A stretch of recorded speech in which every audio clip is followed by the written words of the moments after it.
Assalamualaikum warahmatullahi wabarakatuh. Selamat siang teman-teman.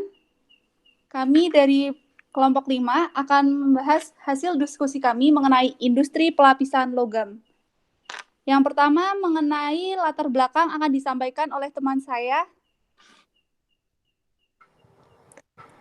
Adapun latar belakangnya ini berawal pada tahun 1970, di mana berkembang pesatnya industri berbasis logam seperti industri otomotif, elektronik, komputer, sepeda, serta barang-barang logam lainnya.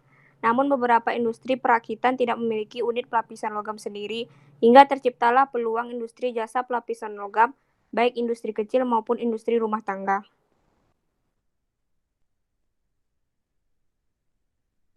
Kemudian selanjutnya terdapat tahapan pelapisan logam, di mana yang pertama ialah pembersihan dengan asam.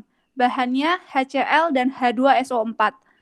Kemudian apabila bocor, terjadi tumpahan ataupun percikan, akan mencemari lingkungan berupa HCl, H2SO4, dan juga tembaga. Yang kedua ialah pembersihan dengan air, akan terjadi buangan, di mana bahan pencemarnya berupa HCl, H2SO4, dan juga tembaga. Yang ketiga ialah proses penetralan dengan kapur, di mana memiliki bahan bantuan berupa kapur. Akan terjadi bahan pencemar yaitu debu. Kemudian yang keempat, pengkilapan dan pemolesan. Dan bahan pencemarnya berupa debu. Kemudian yang kelima, terjadi pembersihan dengan air, di mana akan terjadi buangan kembali berupa bahan pencemar CaOH2, HO, dan juga tembaga. Kemudian yang keenam, akan terjadi pelampisan tembaga, di mana digunakan bahan sianida atau postat. Kemudian apabila terjadi bocoran, tumpahan, ataupun percikan, terjadi bahan pencemar yang keluar yaitu sianida, postat, dan juga tembaga. Kemudian yang ketujuh, dilakukan kembali pembersihan dengan air, akan terdapat buangan berupa sianida dan juga tembaga. Dan proses yang terakhir ialah pengeringan.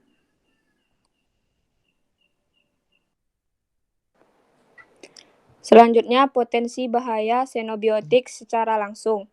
Adapun bahan pencemar yaitu sianida yang berbentuk kristal, cairan, dan gas.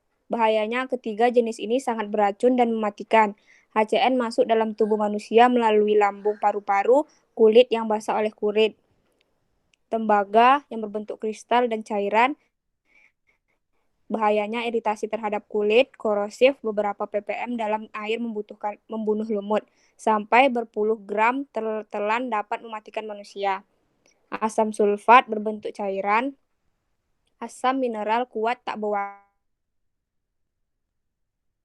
menyebabkan kulit terasa perih dan dapat mengelupas, iritasi mata hingga gangguan pernapasan. Asam klorida yang berbentuk cairan, bahayanya apabila terkena kulit akan terasa panas. Kemudian jika terhirup sesak napas, batuk, dan dada terasa tertekan. Debu-debu logam bentuknya padatan yang halus sekali. Bahayanya apabila dihirup dapat sesak napas dan dapat mengakibatkan pneumokoniosis. Debu-debu abrasif yaitu bentuknya padatan yang halus sekali. Bahayanya apabila dihirup dapat sesak napas dan dapat mengakibatkan pneumokoniosis. Selanjutnya, bagaimana proses masuknya zat xenobiotik tersebut ke dalam lingkungan, atau ekokinetika dari zat xenobiotik tersebut dalam ekosistem. Di sini yang menjadi kompartemen penentuan lokasi dan interaksi xenobiotik, yaitu di lingkungan air. Pertama, dari industri pelapisan logam, di mana menghasilkan limbah yang mengandung senyawa logam berat, salah satunya yaitu tembaga, masuk ke dalam badan air, yaitu sungai. Dari sungai akan bermuara ke danau. Nah, danau merupakan suatu ekosistem yang terdiri dari plankton. Nah, plankton di sini yaitu sebagai sumber makanan bagi ikan kecil. Plankton memiliki potensi untuk mengabsorpsi kandungan tembaga dari danau yang tercemar ini. Nah, plankton akan dimakan oleh ikan kecil, lalu ikan kecil akan dimakan oleh ikan besar, dan akhirnya akan dimakan oleh manusia. Nah, di sini terjadi proses bioakumulasi dan biomagnifikasi. Selain itu, sifat logam berat yaitu peningkatan suhu cenderung menaik cenderung menaikkan akumulasi dan toksisitas logam berat. Selanjutnya, pengaruh zat xenobiotik terhadap ikan. Proses bioakumulasi logam berat pada ikan bisa terjadi secara fisis maupun biologis. Proses fisis berupa menempelnya senyawa logam berat pada bagian tubuh, luar tubuh, insang, dan lubang-lubang membran lainnya yang berasal dari air maupun dari senyawa yang menempel pada partikel. Proses biologis terjadi melalui proses rantai makanan. Pencemar dalam makhluk hidup melalui bahan makanan dapat timbul dari sumber yang sama. Jadi, dalam suatu rantai makan alamiah, pencemaran dapat dipindahkan dari suatu tingkat trofik ke trofik lainnya. Kandungan logam berat dalam biota air biasanya akan bertambah dari waktu ke waktu, karena bersifat bioakumulatif, sehingga biota air dapat digunakan sebagai indikator pencemaran logam dalam perairan. Dampak yang diperoleh ikan salah satunya kerusakan insang sehingga sulit bernafas.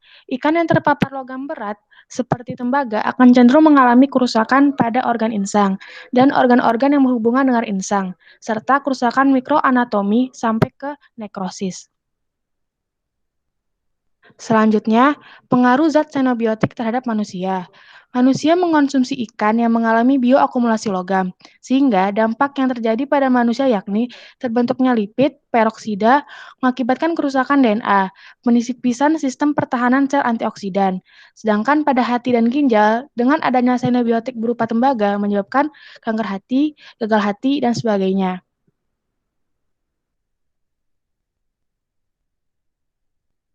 Sekian presentasi dari kelompok kami, kurang lebihnya mohon maaf. Wassalamualaikum warahmatullahi wabarakatuh.